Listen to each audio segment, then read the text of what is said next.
What if I told you that what left Verstappen silent in Bahrain was not a fast lap, but the way the SF26 delivers power on the straight?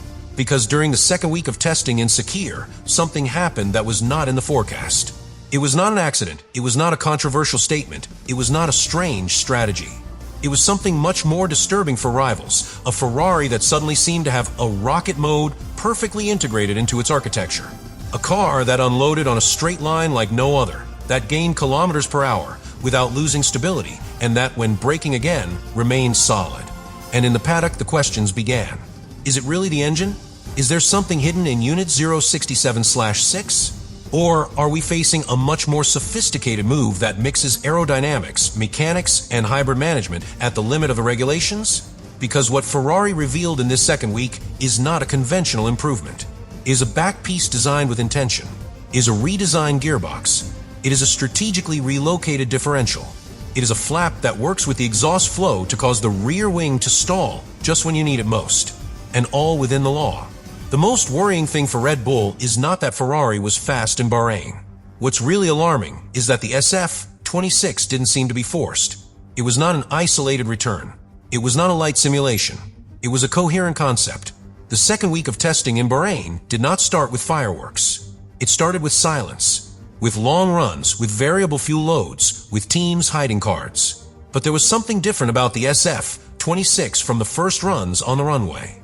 It wasn't just the sound, it wasn't just the pace in the middle corner, it was the way the car accelerated at the end of the main straight. A clean, almost violent progression, but perfectly controlled. And that's when the murmur in the paddock began. Ferrari did not arrive at Sakhir improvising. The 067.6 power unit that they assembled in this second week already had more than 4,300 kilometers accumulated in previous tests, which means that the Scuderia was not testing reliability, it was releasing performance. That difference is key. When a team stops worrying about braking and starts worrying about squeezing, the message is clear. And what we saw was exactly that. But the focus was not only on the engine. In fact, the truly shocking thing is that the trick is not inside the thermal block. It's around. Ferrari designed the rear end of the SF26 from the initial concept thinking about how to maximize the efficiency of the entire assembly.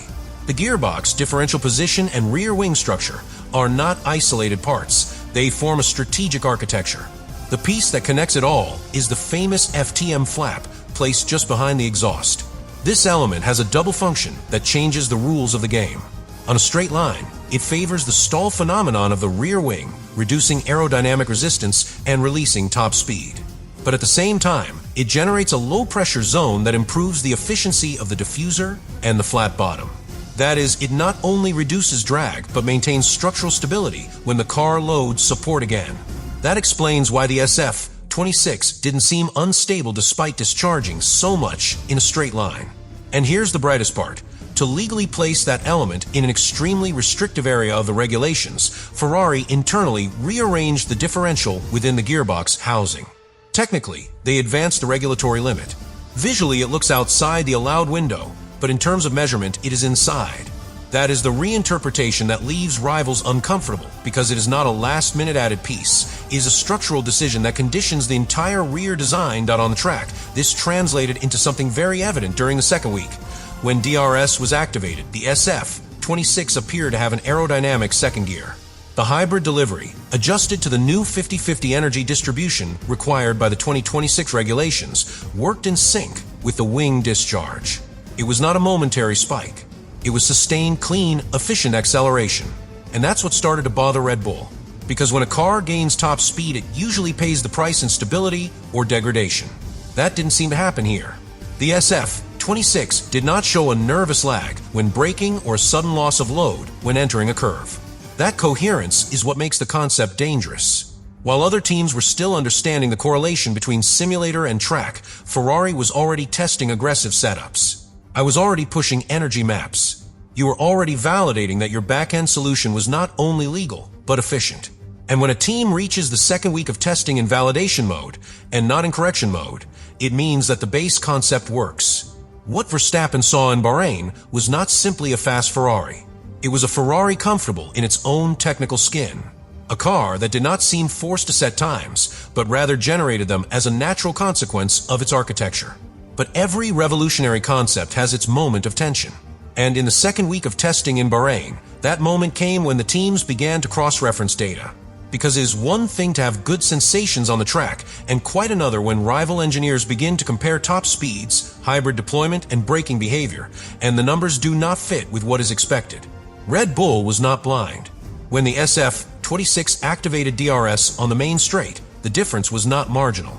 We are not talking about anecdotal 2 or 3 kilometers per hour. We are talking about a consistent gain, repeated in multiple runs, even with different fuel loads.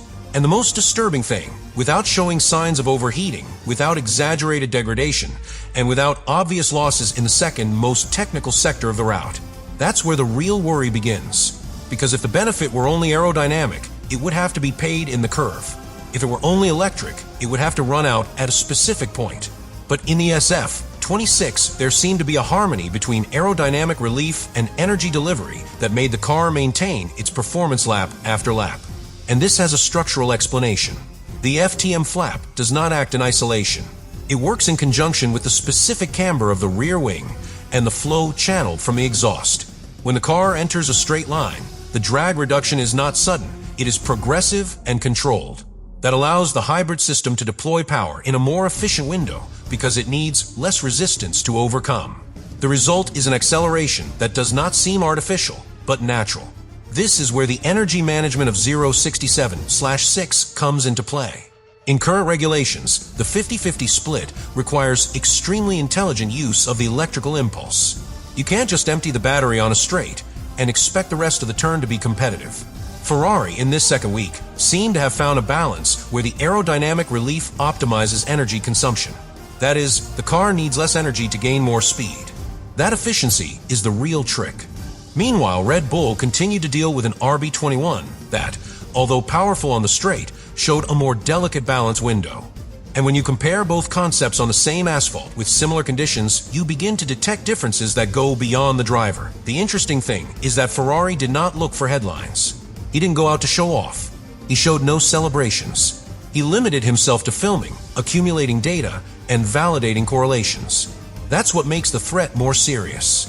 Because when a team innovates quietly, it usually means they are confident in what they have built.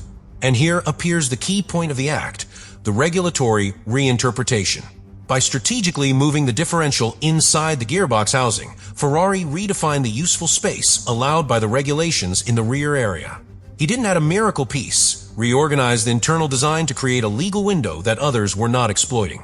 This implies that replicating is not a matter of copying a visible part, but of redesigning the entire rear architecture. And that can be done in 2 weeks. That is why the reaction in the paddock was not immediate indignation, but rather deep analysis. Because everything seemed to be within the regulations. And when a solution is legal, efficient, and structural, it becomes a strategic problem for others. The second week of Bahrain made it clear that Ferrari not only improved its car, it changed the technical conversation.